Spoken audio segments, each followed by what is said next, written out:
My Dropbox is full, which isn't a good sign. Uh-oh. Hey, everybody. Welcome to the virtual star party for Sunday, June 21st, 2020.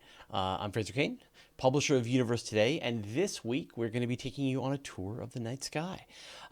So joining me on my screen right now, I've got, let me see, let me shift this around so my friends can see me. So on my screen, I got Dave Dickinson. Hey, David. Hey, here in Norfolk. Yeah. Are you on your phone again? Yes, I am surviving on the internet on our phone. Like I said, it's kind of seems to be pretty stable right now, but for some reason or another, it seems like East Coast internet's been throttled on the phone lately. But Yeah. there's just a lot of traffic, but it seems to be holding steady right now. So We got Linda Thomas Fowler again. Linda, welcome back. Hi, and thanks. And I decided to sneak into the Mount Palomar Observatory and see what I could get from their telescope tonight. These backgrounds are getting pretty good. that's really cool. And I suspect it won't look any better than an 80-millimeter telescope, so people don't need to worry. But you have clear skies tonight, so you're going to be able to be sharing some pictures. I've got clear skies tonight, so I should be able to share some pictures tonight. So hopefully with the two of us, we'll be able to get some images. We got Stuart Foreman back. Stuart, you got cloudy skies tonight, so you're just going to help us hunt targets. Yep, going to help you with targets. I was optimistic up until about 8:15, and Yeah. then that was it. Yeah, you just kept sending me pictures of just nastier clouds, and like that's fine, but it has to stop. It has to stop. Yeah, but it didn't It stop. didn't stop. No. And then we've got Dr. Thad Szabo. Dr. Thad, welcome back. It's been Thank years. you. Good to see you again. Yeah. So hopefully we can have someone provide some actual scientific knowledge about what it is that we're looking at. But I take it, and you're clouded as well. So It's June gloom time, so Yeah. we'll have clear skies like right up till sunset, and then everything just yeah, rushes right in off the Pacific. So yeah. We have June gloom all year round here on the West Coast. So I've got a couple of I got a new trick that I'm going to try tonight. I'm going to be bringing in Space Engine, which will allow us to see a little more perspective on what it is that we're looking at. So let's get started. I've already taken a picture of M13. Linda, have you like the first? And I should be able to show the telescope off tonight. Let's see. Nope. Oh, I know why. Okay, let's see if that works. Forgot to set this up in advance. This could break. Yeah, it's showing the wrong thing. It's going to show my YouTube streaming window, isn't it? Yeah. Okay. Never mind. I'll try and fix that in a little bit when I have a moment of downtime. But I promise you, I do have a cool telescope running at the same time. So, all right, Thad, you're get ready to explain every single piece of science while we move through this. So. All right, let's get into it. certainly, Yeah. So, Linda, you just share your screen whenever you've got something, because you're the only person who's going to be able to share your screen. So it'll be all you. I will as soon as you enable it. Why? Zoom? Why? It says, anyway. All right. All right, so I will, so let's see if I can make this go. So they're seeing the output. Okay, here we go. All right, so Linda has got her first image up, so we'll go over that now. So I've been working on M101 tonight, like I was doing with the Leo triplet last week. And so we have, how many do we have here? Oh, we've got about 95 minutes. Oops, wrong window. 95 minutes of stuff that we can actually try to live stack here real quick.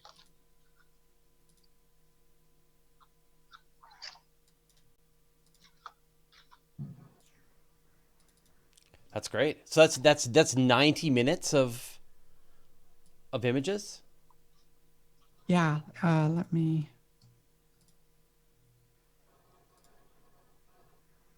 That's super interesting because you can see from the difference between one image and multiple how the signal to noise just improves as you get more data. Yeah. Yeah, so we're up to about 43 now. The Let me Pinwheel Galaxy. zoom in on that. All right, so I'll show you what my new trick is. Oh, And this is a monochrome camera then? This is an ASI 1600 shooting blue right now. That's cool. I love the to see that. You could see the noise just disappearing in the background of the picture there. Yeah, it just amazes me what a little 80 millimeter telescope can do, even in, on the edge of the DC light nightmare. Yeah. 21 million light years distant. So let me see if I can pull this off now. So which galaxy are we looking at? M101. M101. M101. Pinwheel, This yeah. is the pinwheel. Yeah. This is a really pretty galaxy to see in color because the colors are very subtle in it, and it even has some, excuse me, it has some hydrogen alpha in there that you can add in, Yeah. To really just to pull out some of those whorls in there. I'm And so hoping this is eventually to another add grand some spiral hydrogen. galaxy like the Milky Way, but bigger, isn't it? It's a beefier galaxy. Yeah, this one, it surprised me. I looked it up recently. It's 170,000 light years in diameter. So compare that with the Milky Way. If you take toward the left side of the current view here, if you go from the outer edges of those spiral arms through the nucleus of the galaxy, that's just a little bit smaller than the diameter of the stellar population of the Milky Way. So really, this is almost where you have star formation going on with this galaxy is almost twice the diameter of the diameter of the Milky Way galaxy. Don't they think we're a barred spiral actually? Or... Yeah, that's the other thing. We are a barred spiral. I think there's been some discussion as to whether or not this has a very small bar involved or not. But it definitely wouldn't be as prominent as if you were looking at the Milky Way from the outside. So is this the final? Is this it caught up to date with the data now, Linda? It is. Yeah. That's okay. 96 minutes now. 96 minutes of data. Yeah. Yeah. So from this point on, the images won't be quite so clear. Oh, you won't see much change now for a while. Yeah. Yeah. But that's the image I've been working on. I had been working on the Leo triplet, but the neighbor's tree put an end to that last week. Yeah, it's getting pretty low. It always amazes me. I show that the extent on this, the visual extent is like 28 arc minutes. That's almost the size of a full moon. But Yeah. of course, that's it's really big, and it has low surface brightness, and so you really need a lot of data on it. Yeah, the full moon would probably be about that big in my frame, so it's not much smaller. So I'll just show people where this the is. Andromeda in the night sky. galaxy extends several full moons. So again, here is the whole sky above. This is where the Landers telescope is, the California telescope. But you can see the constellation of Ursa Major. You can see the handle of the Big Dipper and the scoop of the Big Dipper. And M101 is just above the handle of the Big Dipper. And of course, there's a million galaxies all in this area. In fact, this is where Hubble did its original deep field. I was going to say. Yeah, was in this constellation, although not in this spot. They actually chose Ursa Major because they had a spot in Ursa Major that actually didn't have a lot of galaxies in it. So they're hoping to just look at a completely blank spot of the sky and then see what they would see. And it turns out what they saw was a zillion galaxies. So I have an M101 shot from well, actually, the color portion of it I did from dark sky sites, and then I recently got a monochrome camera instead of narrowband filters, so I added some hydrogen alpha from home. So I don't know if.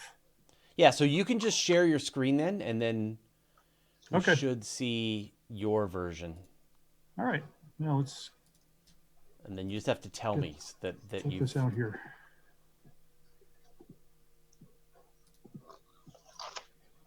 Yeah, so most of this had been done from driving up into the mountains, some 2.5 or 3 or 4 hours away, and setting up and keeping an eye over my shoulder for bears and whatever else. But that's then amazing. you have these areas out in the edges of the spiral arms, and this is where star formation is going on. So to get the hydrogen to glow with this pinkish color like this, you need an O-class star. So this is a star whose surface temperature is somewhere above about 26,000, 27,000 Kelvin. That puts it at around, I gotta think about that Fahrenheit for our US audience here. It's around 45,000 degrees to or so Fahrenheit. At those temperatures, it puts out so much, those stars put out so much ultraviolet light, it'll actually knock the electrons out of the hydrogen. So of course, the electrons are negative, the remaining hydrogen ion is positive, they want to get back together again because opposite charges attract. So as the electron recombines, it has to give up energy, and it does so in the form of light. A lot of that is going to come out as ultraviolet light, but from hydrogen, the visible light that comes out is this particular red wavelength, right around 656 nanometers. So if you put in a filter to pick that up, then you're going to add in all of this nice emission nebulae. So anytime, if you're looking at a galaxy and you see these kind of pink blobby regions out in the spiral arms, that lets you know that there are brand new, super hot, massive stars. Very cool. That have formed in those regions. Awesome. All right. Well, I've got M13, and I'm going to take a shot of M10. I'll take a shot of actually M59 after that. Oh, okay. So there's Linda's M13. That's M92. Oh, M92. Okay, great. And I've got a longer exposure running to see if we can bring some more detail out. All right. That's actually just 2 seconds there from the plates off. Yeah. All right. Well, while you do that, I'll show. Here's my M13. Yeah, it's always a good northern hemisphere. Yeah. Classic globular. And so I wanted to show this, which is kind of cool. So I'll show you sort of where it is, and then we can take a look at it again. So M13 globular cluster, and what's cool about it, right, is you can see when we sort of peer around at it, you can see how it rises up above the plane of the Milky Way. And so a lot of these globular clusters are above and below the core of the Milky Way. You can kind of see that in the spring, June sky when you look too, because Hercules is off, the galactic plane is just coming up with the summer constellations. Yeah. But and I think we talked about near Hercules and Lyra, that's very close to the direction our solar system's moving currently. That's what they call the apex of the sun's way, is near those areas. I think it's right on the Lyra-Hercules border, is what they call the apex of the sun's way. That's the direction the solar system's moving. Kind of above the galactic plane a little bit. That's cool. And again, I like to share this every week because it's such an easy thing to find. So if you know your sky, and again, you should be getting to know your sky. It's a good binocular target. Yeah, it's a great target in binoculars. Yeah. And you can see it it's pretty easy to find with the scope, with just using landmarks. Yeah, well, what's great is if you can find the chest of Hercules, then it's in between these two stars. And so if you just find one star and then move your binoculars down to the other star, you should be able to see it. So people asking what am I using? So this program that's up right now is called Stellarium. And then the other program that I was using, I'm trying this out, is called Space Engine. And it's pretty cool. It lets you zoom around various objects in the Milky Way, but it doesn't have a very big database. So and outside of the Milky Way, actually, I can go to other galaxies as well. So I'm always trying to figure out ways to give people context for what it is that we're looking at. That center misshapen square of stars in Hercules the asterism is called the Keystone. And the thing that I always like about when I take pictures of this object is I always get this little galaxy up in the corner as well. Yeah, there's a little background galaxy nearby. Yeah. It's got to have an NGC designation. Yeah, it's pretty big. So M92 is actually not far away from M13. It's still in Hercules. For me, it's just on the other side of the meridian. Stuart, Yes. I'm taking a picture of M51 right now. I'm going to take a 3-minute exposure of M51, and then do you want to have another target for me after that? Yeah, sure. And right now I'm showing a processed image of M101 to sort of show what the final looks like. Can you see it? Hold on. Yeah. Okay. So this was data taken from the San Diego Astronomy Society that I used. And this was luminance red, green, blue with hydrogen alpha. And it just shows you some of the very pretty colors in this galaxy that that Linda's working on. Right. And let me get you another target. That's cool. Oh, that's good. So how long's that one, Linda? That's 60 seconds. Yeah, it's nice. That's good. I think that's your limit. I think any more and they start to blob out. Yeah, pretty much. Yeah. Go for M81, M82. M81, those are M82. good Okay, no there. problem. I'll go after them after this. Once I get this data. Yeah, M92 is also in a fairly rich field of galaxies. I'm not sure how well you'd pick them up in an 80 millimeter scope, but again, building up enough exposures, and you can kind of see them off toward the edges of your stack that's starting to come through there. Linda, I thought I saw a few faint fuzzies. Yeah, there's Yeah, one you there. can see there's a bunch of galaxies nearby M92. Yeah. So that little kind of chain over to the one side. There you go. Yeah. Kind of amazing to think that each one of those little tiny fuzzy things is actually hundreds of thousands of times as many stars as M92. I know. I took a picture of Markarian's chain last year and had PixInsight annotate the galaxies in there. And I thought maybe there'd be a couple dozen galaxies in there, and there were over 100. Wow. Yeah, that's incredible. All right, so I'll get a shot of M51, and then I'll do M80. And actually, this telescope, we took Markarian's chain a couple of weeks ago, and it was perfect in this field of view. You just got that would be nice for that field of view. Yeah. So why don't we'll take a shot? Yeah, we'll take a shot of M84 and Markarian's chain. M86 is what you're looking for. M84 or M86? Yeah, well, those are the two of the biggest in that. Yeah, so which one should I go after as the target, as the center point to get as much of the galaxies? Hold a moment. And then I also should grab the Leo triplet. I haven't actually taken a shot of that this season. Pretty sure I did a look at comets for tonight, and T2 Pan-STAR is still the only one. There is one we're close to getting in a week or two. U6 2019 U6 Lemon is in the dusk, but I think it's too low right now. Yeah. I don't know how low you can go to the horizon with that. It's I down can go like down to about 30 degrees and then. No, it's about 20. Yeah. Is what when I saw is it for coming your up or coming down?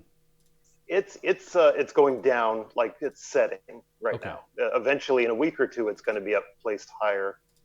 There's several good binocular comets, but T2 Pan-STARs for up north in the evening is the only one that's placed really well. I do have the coordinates for it, but it's still up in Ursa Major right now. So that's probably the only one we could go after tonight. So I did a refocus and took another shot, and it looks a little better. And I do like this color sensor. All right, so I'm going after M81 next. Yeah, and actually, probably the best way to center Markarian's chain would be on NGC 4435. NGC 4435. Yeah, that's the eye. That's the eyes. Okay. The eyes paragalaxies, and it's kind of right in the middle of the chain, so it might be in the middle of the field of view. Okay. Yeah, I think there is. Yeah, I think there is a few bright members to Markarian's chain. Yeah, and I just picked one that was kind of in the middle of it. All right, Yeah. I'm just going to take my shot of M81 and then I'll go there. Yeah. So if people have questions about gear, Dustin Gibson from Oceanside Photo and Telescope is going to be showing up in about 5 minutes, and he will answer all of your gear questions since he is the master of the gear. Dustin. All right. Dustin is the president of Oceanside Photo and Telescope, and he's the one who set up the telescope that I'm using. Has probably sold everybody all of their gear.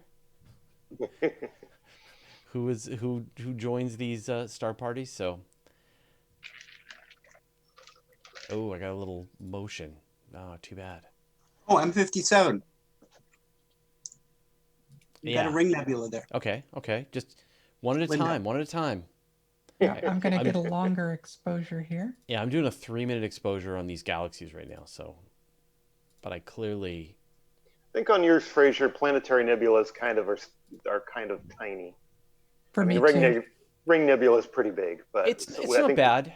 So here's we tried the Ghost of Jupiter, and it was kind of tiny. Here's my M51. Oh, that's nice. Yeah. Nice. Thad, what are we looking at? We are looking at a pair of colliding galaxies. It's kind of a grazing collision. So what you have is the main spiral there, and then a smaller, I'm guessing it would be classified as a regular galaxy because there isn't really much structure to it, that is moving past it. And as it's moving past, it's drawn out this area of gas and dust. So so M51 is the primary spiral there, and then NGC 5195 is the little blob that's off to the right. So you kind of have this grazing collision. You can see other gas and stellar material. It looks kind of like an E, right over to the right of the smaller galaxy, and Aggressive. yeah. So if we get the levels right there, Yeah. but essentially the disturbance, the gravitational disturbance, tidal forces that have been raised by this collision have caused this kind of gas and material to spread around from it. And this is always a question when you have collisions between galaxies. If you have small collisions, you can trigger a round of star formation, but have it happen in such a way that the spiral doesn't lose its shape, and there will still be material for star formation to continue in the future. If you have a larger collision, though, the tidal forces could drive the material that's needed to make new stars out of the galaxy. You could also end up really increasing the rate of star formation so that the pressure from the additional light and heat that is generated by all these new stars forming drives the gas and dust out of the galaxy, and then that shuts down the star formation. Now, we're not going to see this, of course, because we're talking time scales of hundreds of millions of years. But and that's the whole thing with any time that you're doing astronomy, anytime you're looking at these objects, you're trying to do kind of detective work. You see one thing going on with one pair of galaxies like this, you see something going on with another spiral somewhere else, and you're trying to figure out, okay, well, if we see this kind of collision here and this kind of collision here, and then you can look at things like the antennae, they're in Virgo, probably a little low to pick up maybe at this point from the West Coast, but that's a collision between two spirals that's much farther along. Yeah. Then you can look at like elliptical galaxies. So that's eventually what can happen with a large enough collision. I don't think this is going to be kind of big enough to completely disrupt M51 into an elliptical galaxy, but all of that gas and other material that you see spreading out around it, that indicates that you're going to have less material around for forming stars going forward. So as pretty as it is, and as interesting as some of those other formations are, you're also watching kind of the ability for this galaxy to shutting down over the span of hundreds of thousands, probably longer than that, tens of millions of years, by seeing this additional material. Here is a comparison sketch from the 19th century by the Earl of Rosse of the M51. Oh, okay, hold on a second. Let's see if I can make this. All right, there you go. That was from he used the 17-inch Leviathan of Parsonstown in Ireland to sketch that. So wow. Yeah, it was one of the first spiral structure, like where they actually he could determine the spiral structure. That's amazing. Yeah, that's cool. Another indication of the disturbance to this galaxy is the number of supernovae that we've seen. So I forget exactly what the number has been over the past 30 or 40 years, but it's something like 3 supernovae in the past, I want to say 40 years for M51. Yeah. And the typical rate is one every 50 years, one every 100 years for standard spiral galaxies. So that increased rate is also indicative of faster star formation. So. All right, so here's your M81, and Linda, you've got the Ring Nebula up, I can see. Yep. Yeah, that's hydrogen alpha. I've got an oxygen frame. I'm going to combine them here in a minute as soon as it I should syncs have over. a shot of it as well in a second here, but I will put up the, and then I'll need another target. All right, so here's my M81 and M82, and I center the scope on M81, which is the bigger telescope, and then M82 is our nemesis. Yeah. We had T2 Pan-STARRS pass by those just about a month ago. Oh, really? I saw some pretty good photos that people had shot of the comet kind of grouped together with the two galaxies. All right, I did a bit of a long exposure on M57. All right, so what was that that galaxy in the Markarian's chain? NGC 4435. Okay, NGC 4435, and it's sort of right in the middle of the might be a little low. Oh yeah, okay. Let me see. I mean, the whole complex, I think, might be a little low. Fraser, everyone. Hey, how we doing? Dustin made it. Hey, No, we're at 50 degrees. This should be fine. You can just look at all the galaxies in that part of the sky. Yeah, those guys right in the middle is what you're going for, right? Yeah. It's amazing. Just so You've many already got a lot galaxies. going on here. Yeah. So check out. So I've added Space Engine. So here, I'll show you what the Ring Nebula looks like. yeah, that area of the bowl of Virgo, you can almost just plop your eyepiece down and sweep around and start picking up galaxies. Yeah. So this is the Ring Nebula.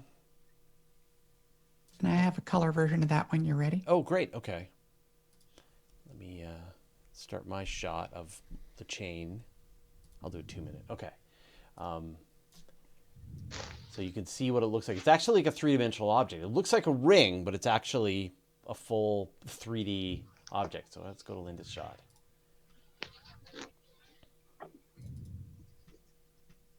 That's great.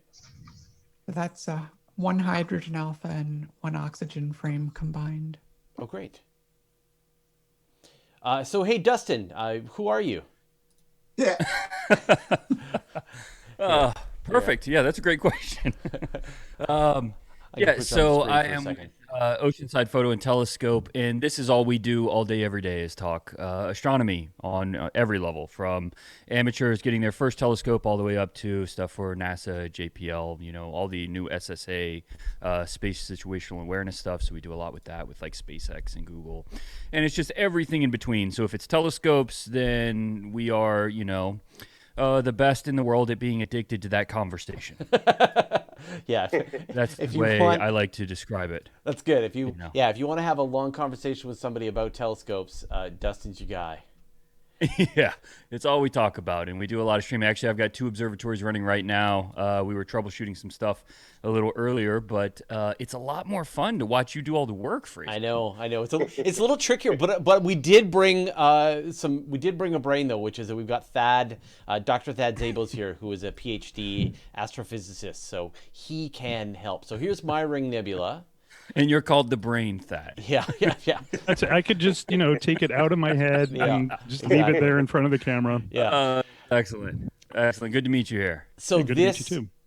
This is same thing. Ring Nebula. So this is a dead star, kind of like our sun. Although, as we say each week, that this is a bit of an argument. We're not really sure if this is what our sun is going to become when it dies. But you can see how the star blew out all of its outside layers into space, and you can actually see the remnant white dwarf at the very core of it.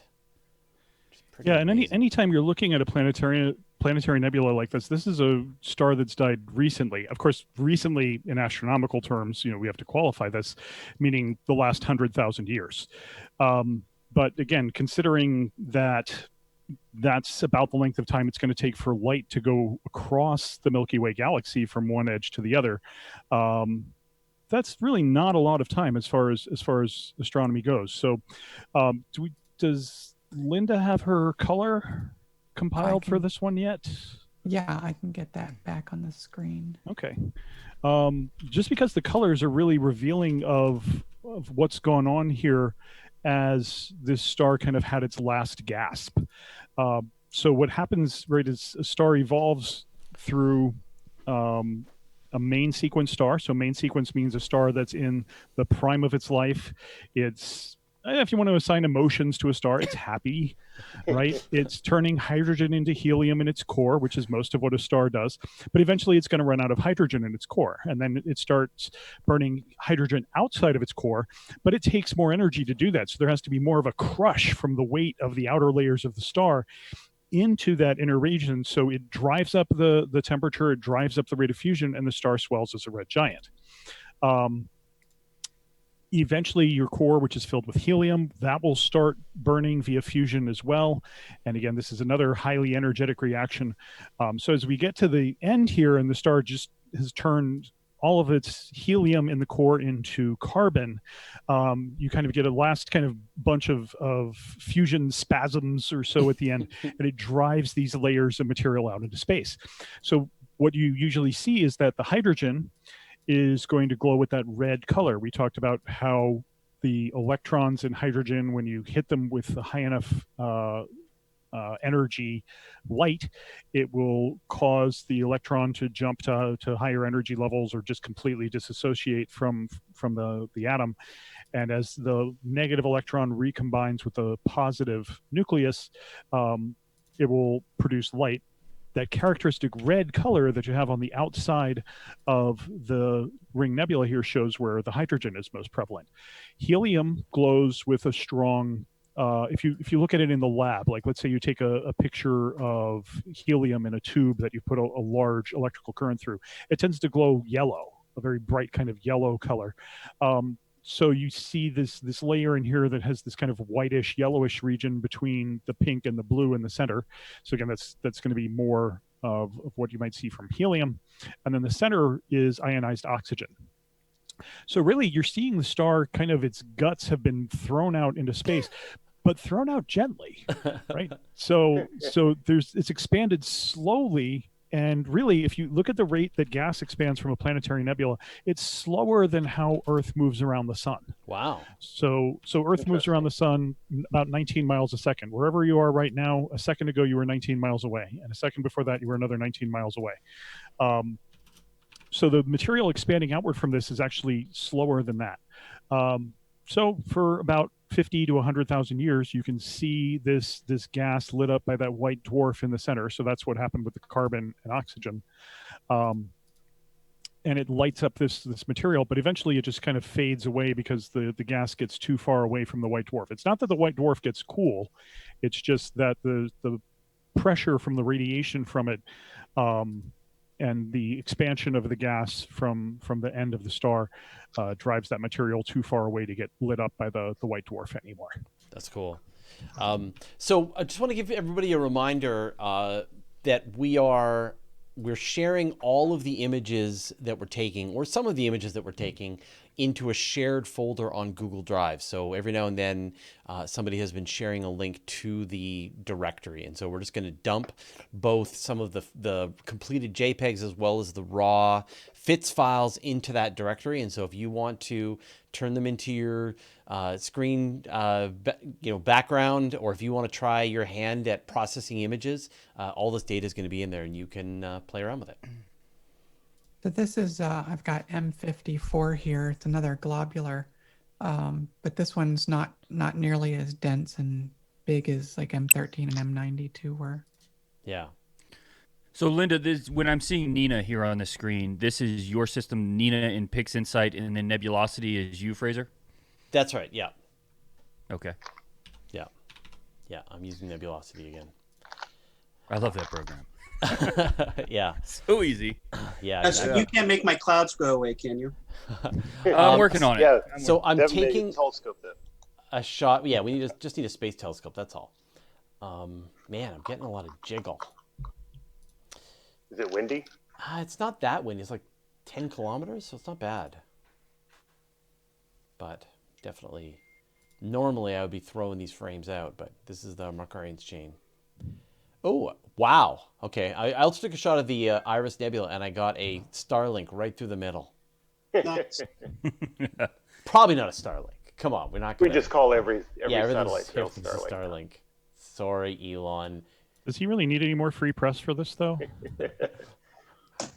Well, I I mean, noticed on Heavens Above now there's a checkbox that you can add either with Starlinks or without Starlinks when you're listing satellite passes. so this Markarian's chain. Yes. Yeah, it's funny. Every time we take a shot of this, it looks a little different because depending on which galaxy we go after. So I took a shot of the Iris Nebula. What can I go after that, Stuart? Working on it. Hang on. Can we start going after any of the stuff over in like Cygnus? Is that too low That's for what you? I'm looking for. Like the galactic plane, like the It's a blinking little planetary, low. or, Let's see. It's a little low. Yeah, it seems or pretty even low in on the horizon. Ophiuchus. There's a bunch of globulars in Ophiuchus too. 25. Like I could go for the elephant trunk. No, I should be okay in Cygnus if it's some of the stuff that's higher, Okay. like the Crescent. I could try the Crescent Nebula. Yeah, that's a clean image of the chain there. That looks good. Yeah. Yep. I'm stuck on Linda's screen. I can't unstick it. Yeah, hold on. There's the chain.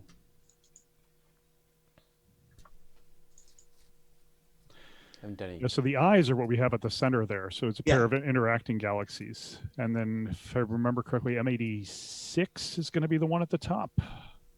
And then It all M84 depends would be whether it's above I think that out so. of right Yeah, side up or upside there, down. there are a couple of Messiers that were bright enough that made the catalog. Yeah, that Can are part of you- Markarians. Can you hit the Pelican Nebula, Fraser? As long as it's above about 25 degrees. Let's see. I love the Pelican, though. That's a great nebula. It might be a little low, but let's have a look here. Its designation. I should be getting close. Yeah, I'll try. I'll see if I can get it. It might be behind a tree for me still. IC 5067. Yeah, so I'll try that.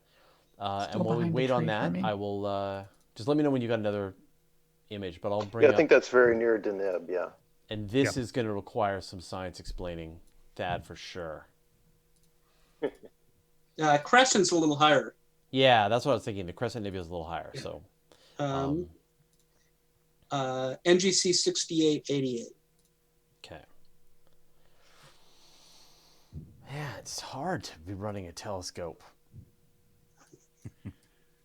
All right, so this is the Iris.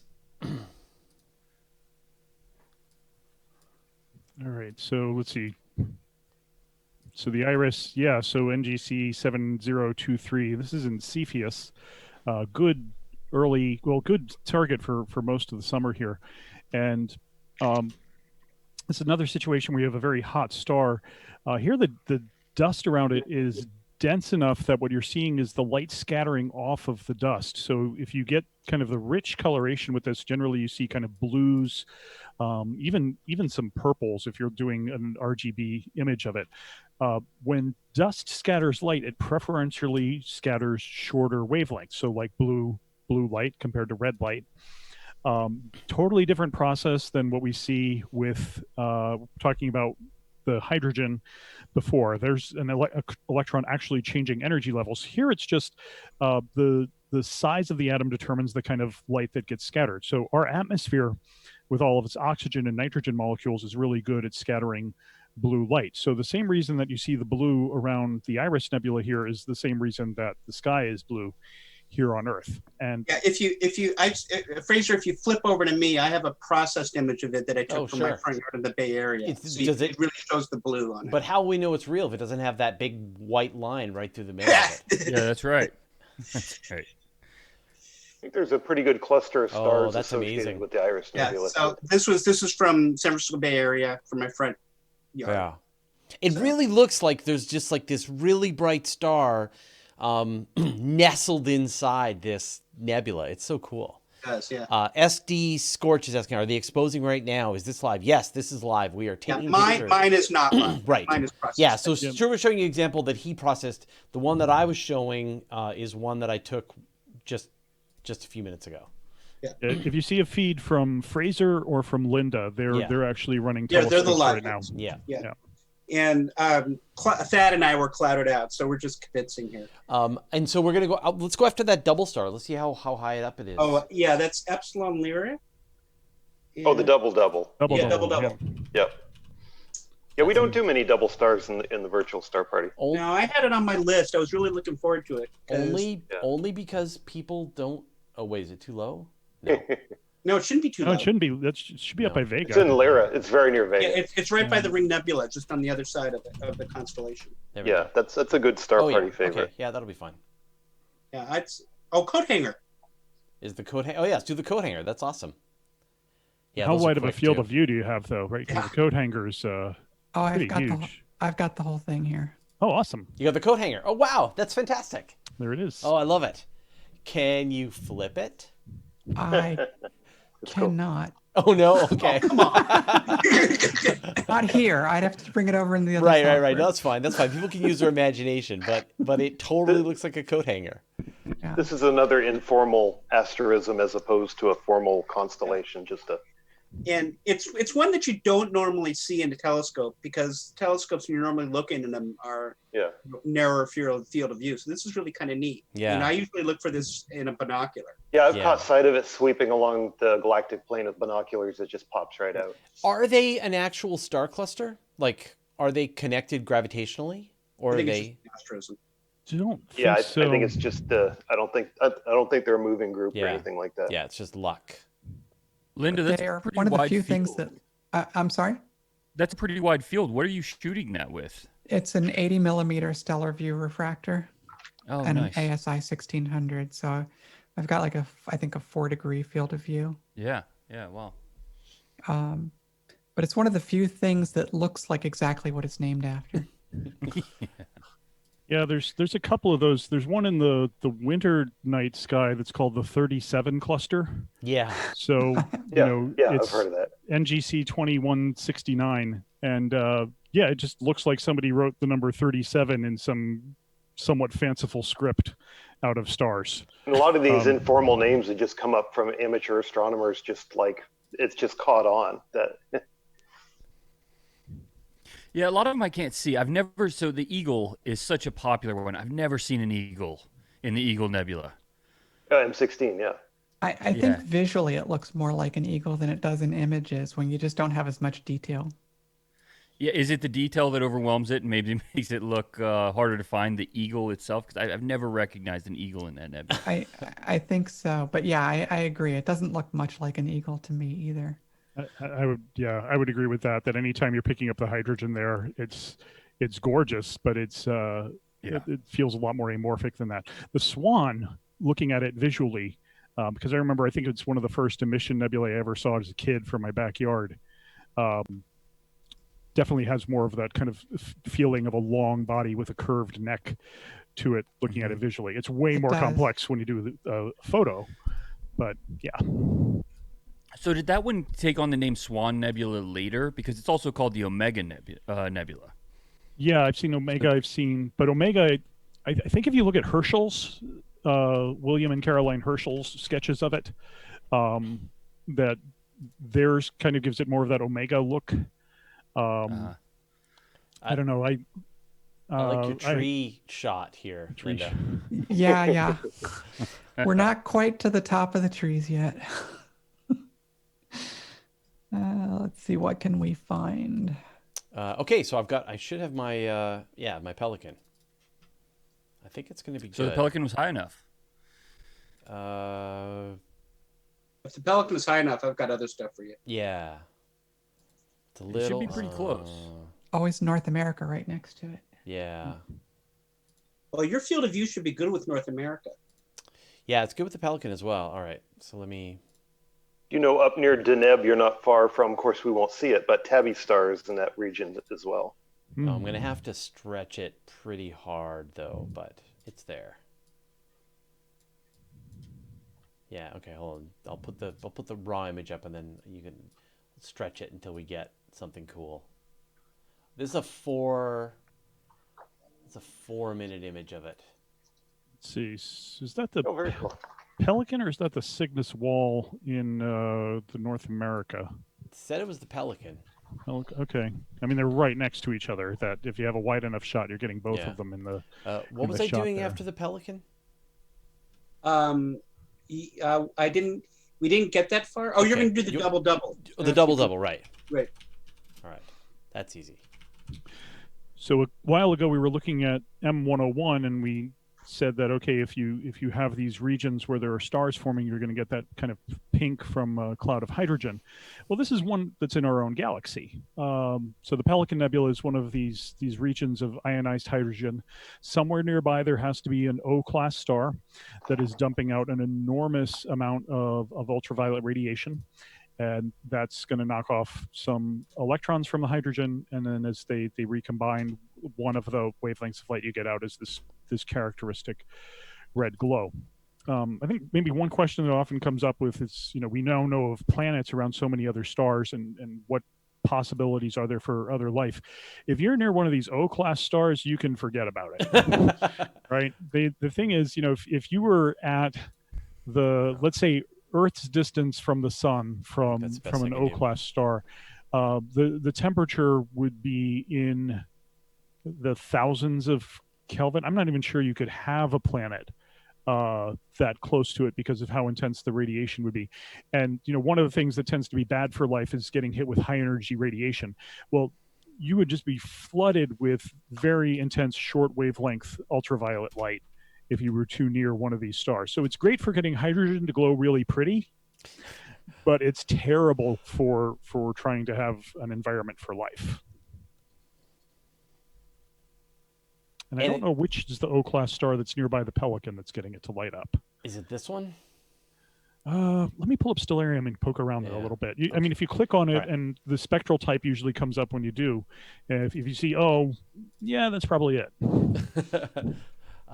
So I've done the double. Where should I go after that? Okay. And I'm not sure whether I got it though. It's small. It'll be. Yeah. The two. It's hard to split the. That's. Well, you know what your resolution is, Fraser? No. Or Dustin, do you know what his resolution? Do I know what now? I'm sorry. You know what his resolution is? Because they're about 2.5 arc seconds apart. The wide pair is easy. Yeah, so I got the wide pair What there. camera did we put on this scope? Wasn't it the 094? Dude, I don't know. Yeah, we've changed it out so many times, man. And now we're going to change it out again. We're going to give you that 64 megapixel camera out that one there. that Roy was using. Oh, nice. Yeah, yes, please. The wide pair there are about 4 arc minutes apart. But the two. I'm trying a shorter exposure. I did that was a kind of a longer exposure, so I'm going to try and do a shorter exposure. I mean, somebody with a planetary camera would do better on doubles, probably. Yeah. You'd have that narrow field.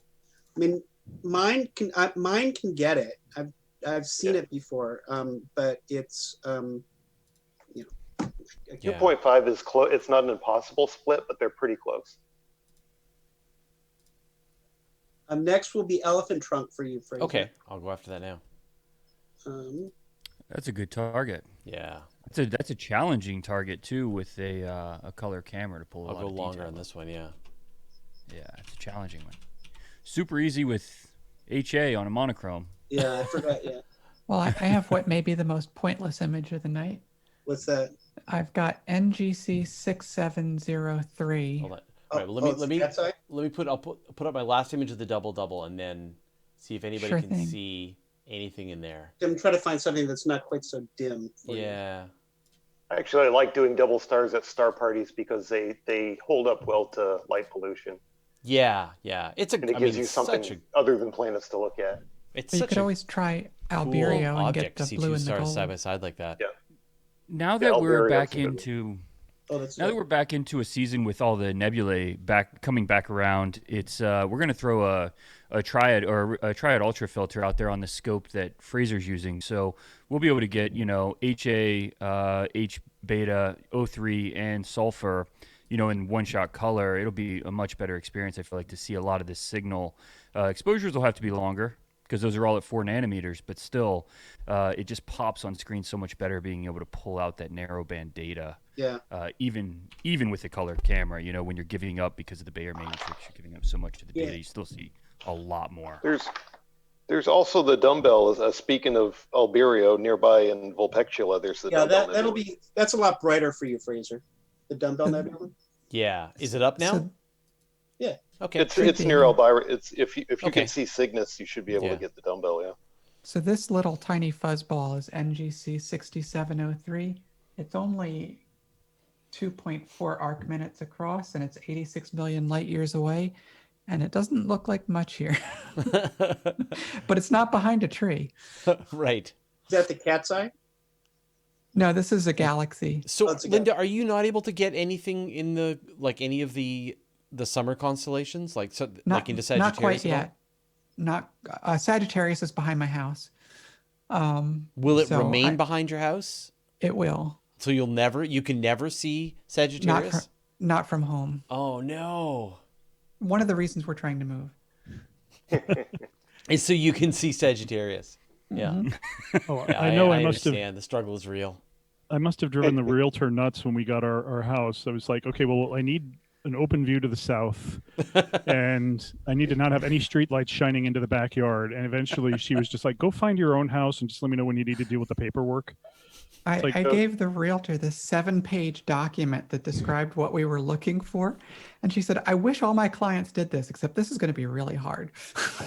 Yeah. You know you're addicted when you pick your house based on the seeing conditions, basically. Yeah. Let me see if I can find something. That and if you pick your car on whether it can haul your telescope or not. On that too. My poor Corolla is really challenged. All right. I'm going all the way to 3 to 5 minutes on my exposure of the elephant's trunk. So Okay. it could be a horrible mistake, but I think it paid off. The gamble paid off on the Pelican, and that's a 4-minute exposure. So it really takes a long exposure on this color camera to get any image at all on it. Yeah, the elephant trunk is tough. Yeah. It's just a challenging target in general, but especially with the color camera. SD Scorch is sad that OPT shut down your showroom. Yeah, we did that a couple years ago, but truthfully, since we did that, well, I should say before coronavirus, obviously, we probably have more visitors to OPT now than we did then. People come in for tours literally every single day from all over the place, and it's a lot more one-on-one attention time, so it's actually worked out really well, but it just wasn't a sustainable model for us. Dustin, can I ask you a technical question? Sure. I had a friend of mine loaned me his 8600 chip. I forget what model. I think it was a ZWO, and I tried just swapping out my QSI 683, and I was getting smeared stars. Could that just be that my spacing wasn't right? More than likely. So ZWO has so your 17 millimeters of back focus is what a ZWO camera takes up most of the time without a filter wheel or anything. Mm-hmm. QSIs are generally a lot more than that because those QSI 600 bodies, whether it's a 683, you said you had the 8300, that'd be the 683. Yeah. They have so many advanced features like the built-in off-axis guiders with C-thread and all that stuff. It's going to take up a lot more back focus. So you can't just swap one out with the other. That's what I just tried to do. Mine's not mine does not have the OAG on it. I don't understand a word you guys are talking about. So, Sorry. I heard blah blah blah back focus. Okay. I'll shut up. Yeah. You're still going to can be you off guys by hear- about 30 millimeters. Yeah. Can you guys hear me okay? Yep. So I might have an image to show. I'm out imaging tonight. Oh, good. So finally got some clear skies here in Pennsylvania. I could share my screen if you'd like. Yeah. So I got to cross my fingers here because I'm remoting into a different computer. So I'm hoping it shows up for you. It's Dave Farina, everybody. Yeah, what's up, Dave? Making an How we doing, entrance. guys? Dave's like, "What's up, guys? I got an image to show." I just I'm dropped excited, in to I'm show an sorry. image. Sorry, I mean, like the last few times I've been on, I've just been here, and Yeah. I didn't have anything to show for it, so I'm excited. So give me a second here. We'll get All right. back to We're on some your of my screen. previous images. There we go. Whirlpool Galaxy. Can you guys see that? Yeah. Mhm. Right. So this is just a 120-second exposure. I'm doing, some testing on a new camera. So I'm really liking this. It's no filters or anything. Just my light polluted suburban skies and What camera did you get? the Attic Horizon 2. Oh, cool. So very excited with the results I'm getting. Stuart, I just got a shot of the elephant's trunk. Where should I go after that? Okay. Crescent 6888. Okay. Oh, these are tricky. So yeah, I'm not doing any kind of like live stacking or anything. Oh, wait, no, so wait. I was I'd- going to do the helix, right? Helix is going to be awfully Not low the helix, no, the right now. dumbbell. Yeah, I think the that's dumbbell. an Aquarius. The dumbbell. Yeah, that's what I 1027. The said. dumbbell's in a perfect spot Yeah. right now. Yeah, Yeah. dumbbell. Yeah, that's a nice one. Yeah. Full pectula. And it'll be quick. I won't have to do a big long exposure. So. Yeah. And you'll probably be able to see some color. So Oh yeah. I'm running. It's an easy one with Fraser, binoculars, too. we do those mega projects, Fraser. Like the last one was 90 hours on the helix. We're gonna do another 60 on the dumbbell. Started yesterday, actually. Oh, good. So, yeah. We're gonna try to really pull that faint stuff out of it. Which scope are you using for that? The one we designed. So we designed our own CDKs, and we've got one out in the desert. We did our first test on it yesterday, and it's cool, man. I'm excited to show it or bring it on, and I'll send it out to you. Oh, that's an amazing project, 60 hours. I'm trying to get 24 on M101, but when you get one night a week in the summer, it's slow going. Yeah, it can be. Yeah, I don't know if And you've seen any. target that's worth it though. All right. So I did My get the longest- elephant's trunk, but it's Do you- as he was saying, it's a pretty rough it's a rough haul to get it here. That's pretty we good go. though. Yeah. That's pretty good, man. Oh, That's, that is really good. For one for that one is sub, way yeah. better than. Yeah, I was not expecting to see the trunk. Look at that. Yeah. Yeah, so here we've got dark nebulae, and this is kind of the odd thing when you're looking at nebulae, right? Because these are regions that could be forming stars. If it's showing up pink, you're not going to see stars forming in that area, though. That's an area that's going to be too hot. You need to get this gas and dust cold and dense in order for it to gravitationally collapse and form stars. So when you're seeing these thick regions of dust, these dark nebulae, that's where the star formation is going on. So you get this kind of bare outline in this pink or red from the hydrogen, and then it's almost kind of like a photo in the negative that you have so many stars in the background, and then it's like, well, why are stars missing from that region? It's not that they're missing, it's that there's this thick cloud, thick astronomically speaking again, of dust in between us and that region, and that's going to be a good region for a star to form. Very cool. And so how many stars are probably forming in that region? Like are some already forming, or is it just that it's good for stars to form? It's likely you are having some of that collapse going on. I don't know if can OPT set us up with some infrared telescopes? but it's different No, than we do what it all you the time. But it's different than what you'd be seeing in, say, like the Orion Nebula or the Swan. Those guys have actual star formation going on inside. Yeah, there's a terrific comparison if you look up online from the Eagle Nebula from M16, the Pillars of Creation. So the Hubble Space Telescope has the visible light picture of it that we're usually pretty familiar with, but it's also taken an infrared picture of it. And so with the infrared, you can see through the dust. The longer wavelengths can actually propagate through, and you see all of these additional stars and stars that suddenly appear so much brighter in infrared than they did with visible light. And so that's your best way of revealing how where the star Yeah, formation is going on. I've seen that image. That's pretty amazing. And Fraser, I have a elephant trunk that I did last year. If you Okay. want to show people the comparison from one sub to From several. from 1 5-minute sub to a Let me or switch 4-minute over sub. to I'll do the another 4-minute sub. to the right screen. come back. Those really long projects of multiple hours. Actually, nope, I'm not going to say anything. This is gorgeous. Let's just look at this. That's terrific. So there's the elephant trunk there. Although to me in this picture with this framing, it looks more like E.T.'s finger. Yeah. But it Oh, looks like wow. you sort of Yeah.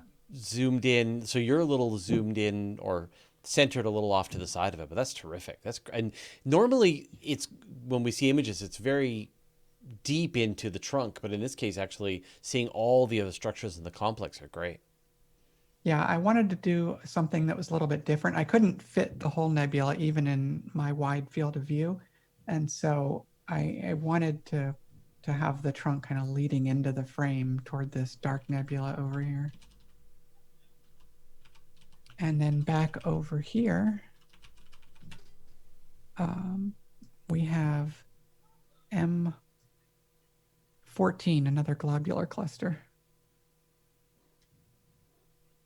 Oh, did it not switch? It's on you right now. There we go. M14. Yeah, I think that's an Ophiuchus. Sounds familiar. Yeah. Yeah. I decided to stop fighting with the trees for a little while, and we'll do a tour of some globs. Yeah, I think in June, yeah, that's right about at the zenith. Near Yeah, Earth. it's just past it for me. Yeah. All right, I'll bring up that. What M10, M12, M14 Yeah, are all There's in a bunch. Yeah. Ophiuchus there. all right there. So get ready for something after the Crescent Nebula. Do Alberio. It's just the, There you go. I'll do a very quick shot of Alberio. Yeah. quick shot of Alberio, blue and gold star. Go Yeah. Bears. Well, guys, I got to get out of here. It's really great to meet all of you. Stuart, let me know if I can help you. I'll get that back focus All right, calculated for great. you. I'll call you sometime. Thank Yeah, you happy as to always. set that up for you. We couldn't do this without you, man. So thank you so much for Thank helping you. make this happen. I can't wait to try out some of the new gear. No, happy to. We'll make sure the infrastructure exists to do Here's these on a bigger level. And thank Six- you, Fraser, for setting this stuff up, man. It's awesome. Happy I'll to see do you it, man. guys next time. All right, Take care, Dustin. Bye-bye. Okay, thanks, All right, Dustin. so here's my 60-second dumbbell. Oh, that's good. Yeah, it Oh, looks you have really some good. color in it. Yeah, and another one of Nice. these situations where the kind of more bluish toward the center is the oxygen, and the reddish pinkish to the outside is the hydrogen. So another recently dead star. It's the but same kind of thing. look- Is this the white dwarf in the middle? Yeah, actually, with a little bit of stretching and saturation of the color, you notice that the white dwarf is definitively more white or blue than most of the other stars around there. Oh, That okay. the other stars tend to have a little bit more yellowish, orangish tones, and then Yeah. there's one that's just, oh, that must be it. Yeah. Yeah, so a little difficult to pick up visually, but in a photo like this, shows up very nicely. This one's very near the galactic plane, and you can usually sweep it up with binoculars. I think it's like 7.5 magnitude So or let me so. see what this looks It's like. pretty easy to find. Yeah. Let's try the Uh, dumbbell. After Alberio, Fraser, you're going for Crescent Nebula. I'm doing Crescent Nebula first. So Okay, I'm but- already doing it right now. You're on it. Okay, great. Yeah. So here's the cool thing about Space Engine, for example, is it'll show us where it is in perspective of the galaxy. So I can zoom out a bit. Let's see. Okay, here we go. Whoa. I need to go zoom her out more. There. Okay. So there's the Milky Way that we live in. And you can see the arm. So that's the Orion spur, I think, right? Off the Orion arm, and we're pretty close into there. And then that's where the object is. But it looks great. I like it. Ooh, I wrecked it. I wrecked the crescent. So it's not even worth. Well, we'll take a look at it, but you'll see how I wrecked it. But I'll go after Alberio now, and then I think we'll start to wrap things up. So can I share my giant crescent project that I was doing some summers ago? Yeah. All right. So this is another area. This is around the center of the Northern Cross, or the heart of Cygnus the Swan. And I did a 24 panel mosaic Ooh, of the area around there. And so the crescent is in the south west corner of it there. So this is the star Sadr. This is Gamma Cygni, the bright star that's in the upper left here. You get what's called the Butterfly Nebula IC1318 off to the side here. Just lots and lots of dark nebulae, lots and lots of good star formation regions here. And the view that I have here is about 1/10 the scale. So if I can zoom in on it, then yeah, you can really just see just how many of these areas of star formation are going on. And there's a lot of supernova candidates in this picture. At the center of the Crescent Nebula is Wolf-Rayet star. That's a good candidate for blowing up as a supernova within a few thousand years. This one down here is P Cygni. This is another good candidate for a supernova. So, I mean, if you can live about 10,000 years and just watch Cygnus over that period of time, you're going to see a bunch of supernovae blowing up in this portion of the sky just south of where Deneb is. How much work did that take? That was like 11 different nights. Each panel was somewhere between 8 and 16 4-minute exposures. Wow. And the thing is, but that was always driving out to a dark sky site. Since I have the setup to do this with narrowband now, I'm going to see if I can go back over it and add hydrogen alpha this summer if I can get the time. Yeah. But then it's just, walking outside and pretty much aiming straight up. And then I can go back inside and not have to worry about being eaten by a bear. I can actually eat a meal and not like, where am I going to go to the bathroom out here in the middle of nowhere? Yeah, there's a reason why that telescope right behind me collects dust while I'm operating the one that's located remotely in California. Yep. How hard is it for you to process something like that with a computer? Like 24 panels seems like it would be hard to process. Yeah, so in PixInsight, I would set up a bunch of processes and just make sure that it was kind of treating everything as evenly as possible. Try and get the light levels relatively balanced, and then plate solve each one. So then there's an option in PixInsight for Mosaic by coordinates. So I'll let it run that, and then there's an option for gradient merge Mosaic. And I mean, I can tell where some of the boundaries are in there, so I'm not 100% happy with that. I'm really happy with how it has come out. And I think it's just going to get a lot richer if I can add some hydrogen alpha channels. But there's a lot of balances of trying to get the levels subtly brought up and get rid of the backgrounds before you do all of the merging. The other one that's good for this, Microsoft does a Mosaic compiler called Image Composite Editor, and that's available for free. So I've used that for a lot of moon mosaics recently, where I'll do a planetary camera and get close-ups of a bunch of sections of the moon, and run that through that program, and then stick it together and get this super high 10,000 by 5,000 pixel picture of the moon at certain phases or whatever. So I am told that AstroPixel Processors is a program not used, is really good with mosaics. I was going to say the same thing. Yeah. People have spoken very highly of it for mosaics. And I've got M10 here up on the screen, yet another globular cluster. Oh, great. I just don't want to learn another piece of software. The other thing, though, is that I shoot with an Edge HD, Celestron Edge HD 9 1/4 with Hyperstar. And so I tried to pick the optical system that gives as kind of flat as a field as possible, so you don't get kind of distortions at the edges. Sure. And then you don't have to crop off as much with each photo when you're trying to set up a mosaic, that it leaves it quite flat. And I've been able to do these kind of 10 or 15, or in that case, 24 panel mosaics a couple of different times with success. So picking a nice flat optical system. I took a 5-second shot of Alberio, and I think it was it's too long. So I'm trying a 1 second exposure of Alberio now.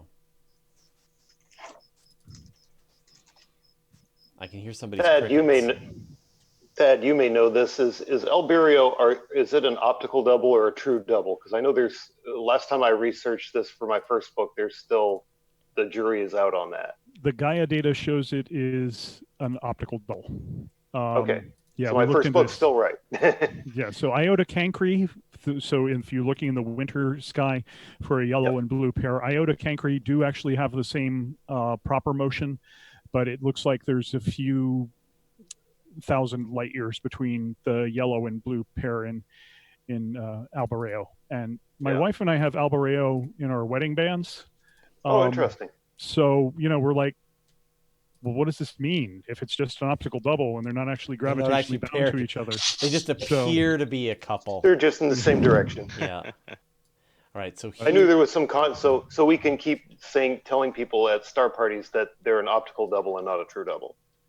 Yeah, Gaia makes that pretty clear. There's Okay. a huge separation between them. All right. So Well, that's my. you got a double there. It's sort of hard to tell. Yeah, the that's the 5-second one, and it's already starting to get a little overblown. So I'm going to do the 1-second one. I think that'll be a little better.